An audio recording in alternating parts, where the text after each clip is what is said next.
Reddit, where do you think your parents went wrong with you? My mom can't take any criticism. If you disagree with her or can't give her the answer she's looking for, that is because it doesn't exist or isn't available. She takes it as a personal attack. She's always a victim in every scenario, and she's super passive aggressive. If she's upset about something, she'll avoid me for days, even when we lived in the same house. Because of this, I have a hard time just discussing things that are uncomfortable. Avoidance is all that I grew up with. They did that thing where they said you could be honest and say anything, but then they would be mad when you did. But then when I was silent, they would ask why I didn't talk to them, and be mad about that.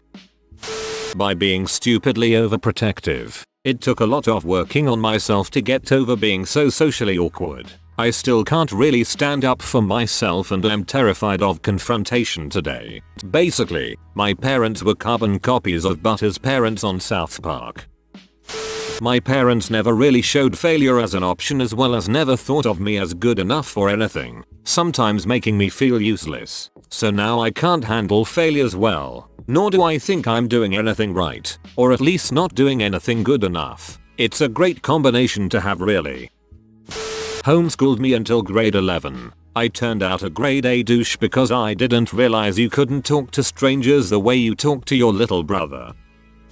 They let me do whatever I wanted. I've never been punished in my life, and I've never been told no. It has made for a pretty harsh reality entering my 20s.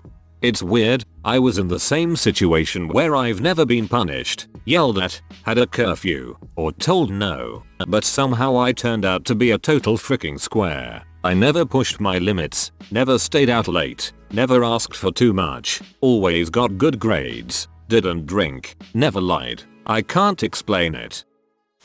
My mum likes to say that I'm the pretty one and my sister is the smart one. Consequently, I have zero confidence in my abilities. My mom reminded me that I grew boobs and was thinner than my sister, but she was way smarter than me and had longer legs. This was till my sister hit puberty. Then I just had boobs and she was smart, pretty, thin, and everything else a girl could want to be.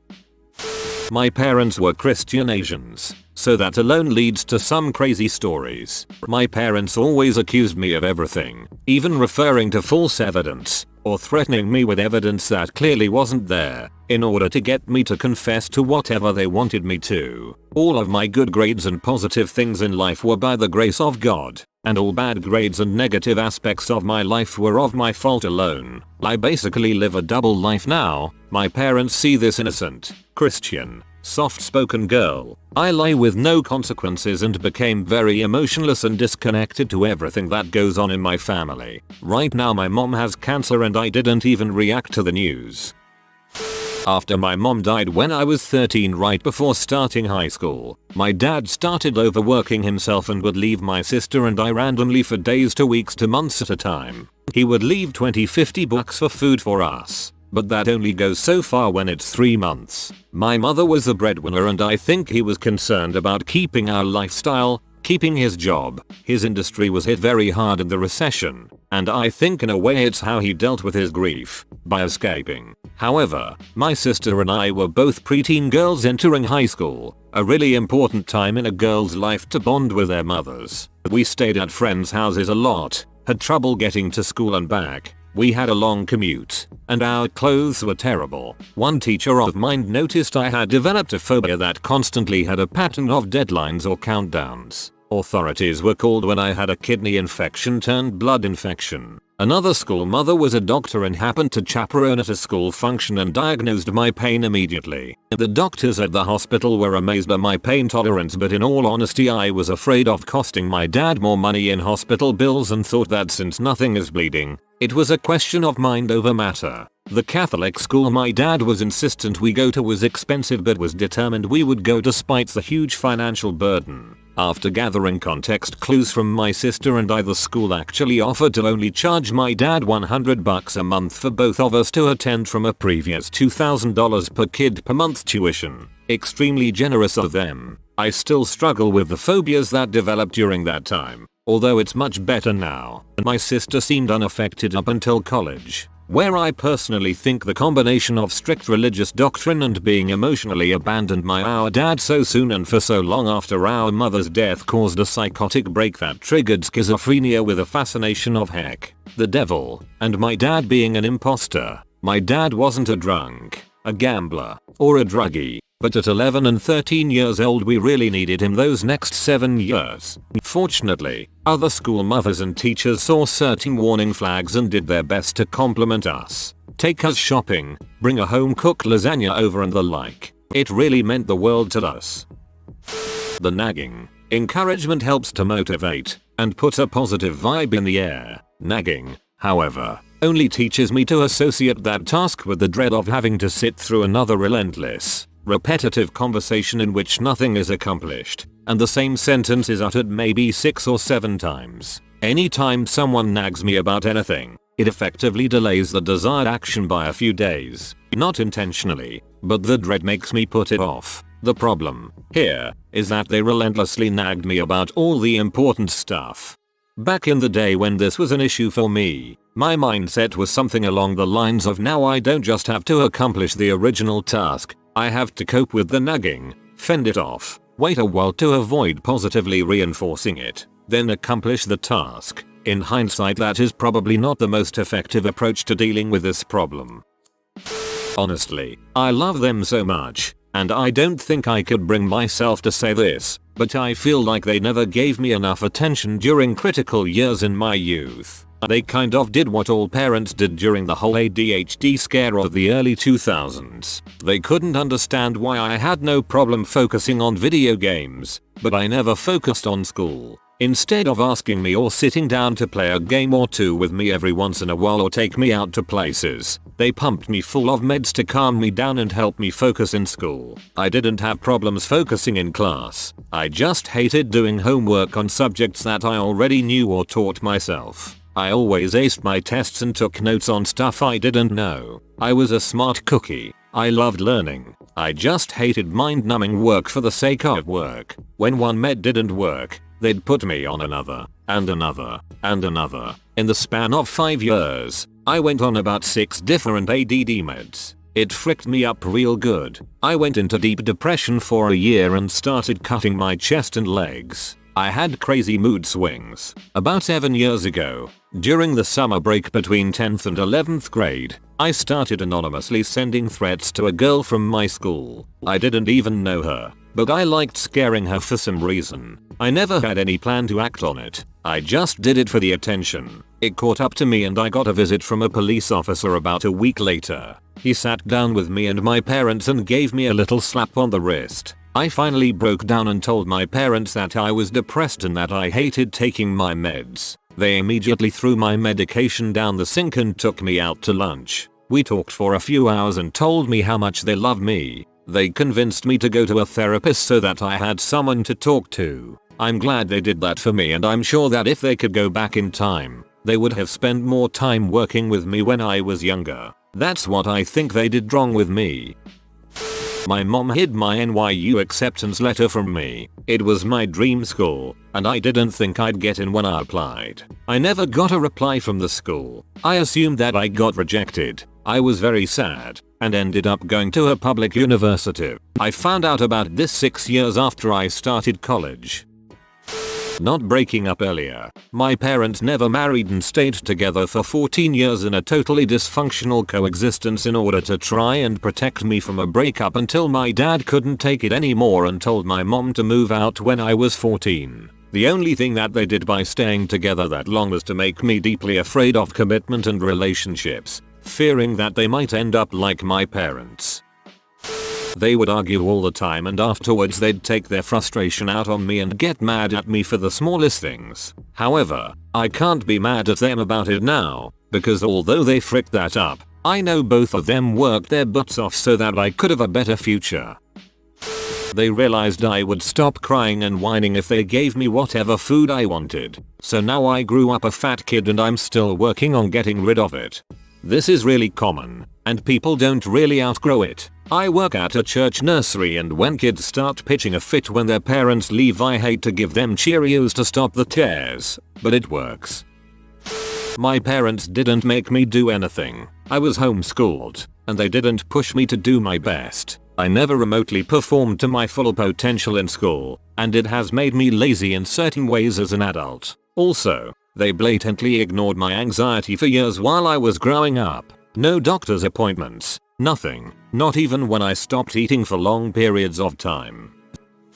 My dad called me fat growing up. I was underweight during my pregnancy. Everything ended up fine, but I realized that I shouldn't have been as concerned as I was about if I'd get fat and more concerned about eating the proper amount of protein. I'm really worried about myself as a parent. My dad was abusive. I never want to be like him, but here I am still touchy about my weight and looks. I don't want my daughter to be insecure. I want her to be healthy. I'm constantly having panic attacks and I don't know how to get over my insecurities so they never affect her.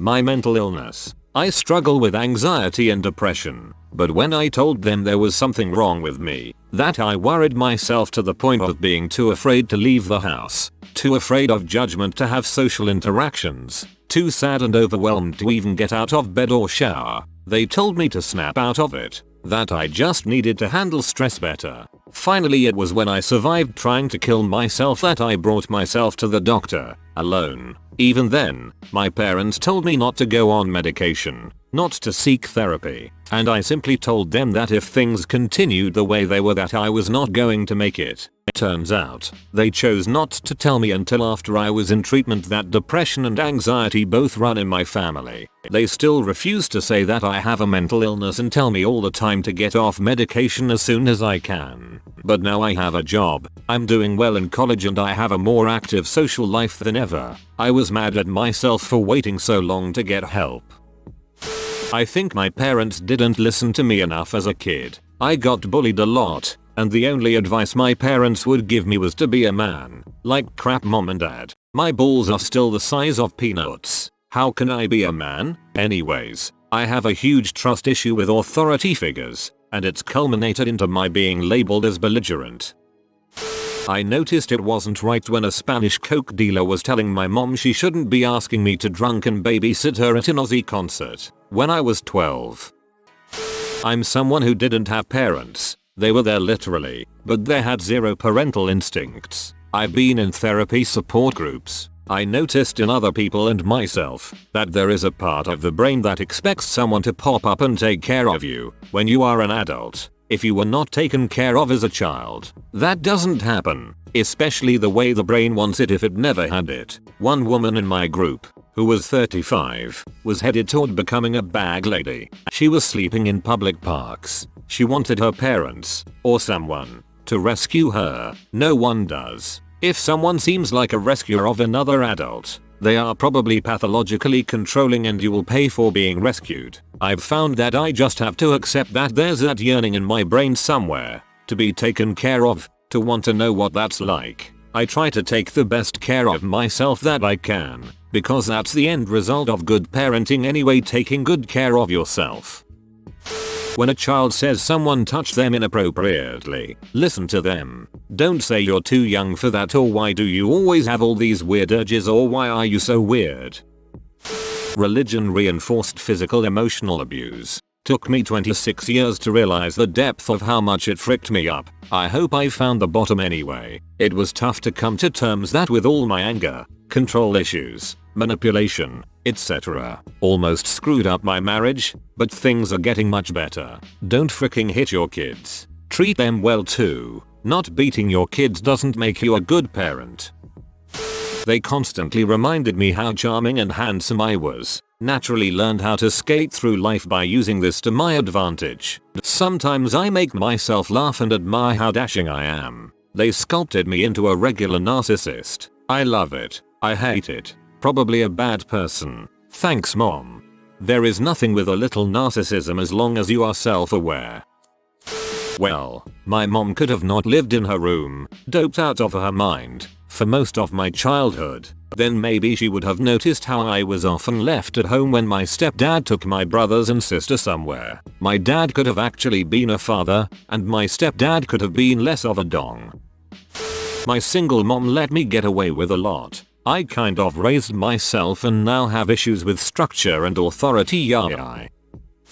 My mom and sisters completely denied it when I approached my mom telling her that I felt I had severe depression. Since I was 11 years old I remember feeling hopeless, ugly, inadequate, stupid, a burden, and an oxygen thief. I wanted to die hundreds of times. When I was 15 the pain was so severe that I felt like I was going crazy. I went on the internet and searched for an online depression screening. Just a simple, unofficial test, and it concluded that I most likely had moderate to severe depression and that I needed to see a doctor ASAP. I was so scared of telling my mom or approaching her about the situation. I didn't want to tell her that I wanted to kill myself, because I didn't want her to overreact and pull me out of school, or relocate me, or take away my access to the outside, or any variety of ways a mother could overreact. She was the type too. So one day, again, when I was 15, I gathered up the courage and I went in my mom's bedroom and explained to her,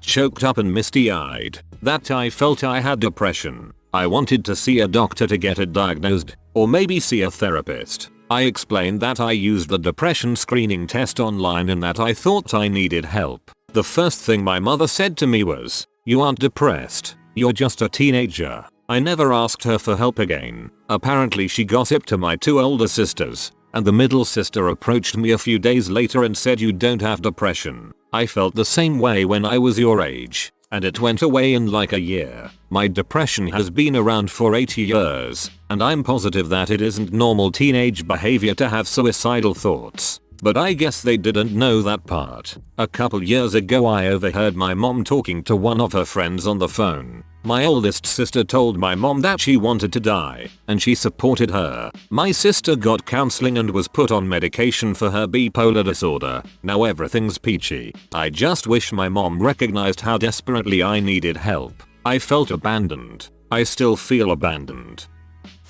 I'm still a teenager now. At home, my parents run a homestay service for international students and provide guardianship as well. Originally I thought it was because my dad lost his job, but I found out it was more of an extra income. I try to be understanding and stuff, but since then, 1. I have no room. 2. I eat leftovers. 3. I'm 50% babysitter, 50% furniture mover. My parents put me at the bottom of their priorities at the moment, and I can't talk to them at all without them telling me to go do something else. It's pretty much making me more emotionally detached and making me a bit panicky from doing multiple things at once. I wish they cared, but they are currently too busy for that. Well, my mom had an eating disorder when she was a teenager, and she has basically instilled in me that being thin is the most important thing in the world. I developed an eating disorder from it as well. Might have been around conception when I was conceived during an acid trip at a Led Zeppelin concert, or not. Who knows? I feel like they kept me pretty sheltered, which has left overcompensating for the fun I could never have in high school. They also made fun of me being a vegetarian for years. My parents dragged me to church every Sunday morning, Sunday night, Tuesday night, and Wednesday night. Also sent me to a Christian school. They can't understand for the life of them why I'm an atheist now. They told a naturally polyamorous young woman that gay intercourse was wrong. Intercourse was for after marriage. RP didn't exist and nothing at all about safe intercourse. Daughter of a Baptist minister. RP'd at 13. Never reported to police. I thought it was my fault. Have never had a fulfilling relationship with a woman due to guilt shame over being bi. To quote my mother, gays are wrong, but they have a whole culture behind them. Bis are just sick. My father, bless him, never graduated high school. Knew his young daughter liked books. Brought home from a garage sale illustrated Dante's Inferno and B. complete works of Darwin. I am now an atheist scientist. I don't want to be a downer, but I was raised by my grandparents. At some point in my childhood, my grandma began refusing to answer my I love yous with I love you too. She would say that's nice or I know. It still stings. I'm 36. I was never pushed to be social or to be more than below average in anything, resulting in 0 friends, no job, no confidence, and severe depression. Maybe I'm wrong for putting that on my parents, but I do believe a large part of it is on them. I was basically ignored and left with video games from the time I was 5 till now. Whenever I ask for help to this day, I'm told to do it on my own. I don't want pity or anyone to feel sorry for me, but I am frustrated every day because I have no skills to be successful in the real world. I'm about to be homeless and I'm insanely thin. I'll probably end my life before I'm 22. My dad used to make fun of me a lot. Day in and day out. He would call me fat. And he'd also yell. My parents played favorites too. My brother was my mom's favorite. And my sister was my dad's favorite. I was no one's favorite. When we'd go to the mall, we'd get money. But I would always get less than everyone else. Half. Oh, and I'd get beat a lot. Admittedly. Sometimes I deserved it. Sometimes I didn't. I really should get over it. I mean, I don't dwell, but I can see it's made me who I am today. They homeschooled me and kept me sheltered from other kids. They were so worried about me seeing something that they deemed offensive and inappropriate that they wouldn't let me socialize with other children. Due to this and other mental health issues I have, I still struggle making friends and being around other people at 27. They also encouraged me to be an individual, but when that got me bullied, they acted like I needed to try harder fitting in. That it was my responsibility to fake liking things just to make friends. They used money to keep me in line. I wanted to do other things with my life. I had offers to go to state schools, but they told me that if I didn't go to a private Christian school then I would be on my own financially. Now I'm almost $80,000 in loan debt, and I'm living with them again. I don't have anywhere else to go. My parents encouraged me to focus nearly entirely on academics, not so much on making friends. They focused so much on the bad things that come with such relationships in middle high school, like peer pressure, which could lead to doing bad things or getting mixed up in things I sure as heck wanted no part of. I'm thankful for it, but at the same time I believe they forgot to teach me the benefit of some social interactions. I'm a nice girl, couldn't hurt a fly, and generally like listening to people, but even now at 20 years old that doesn't come across very well. I'm an introvert unless I'm around my blood, and my emotions don't come across the way I want them to, because words don't come easily for me. If you are new to the channel, you can subscribe. I publish new videos every day. Until then, check another video.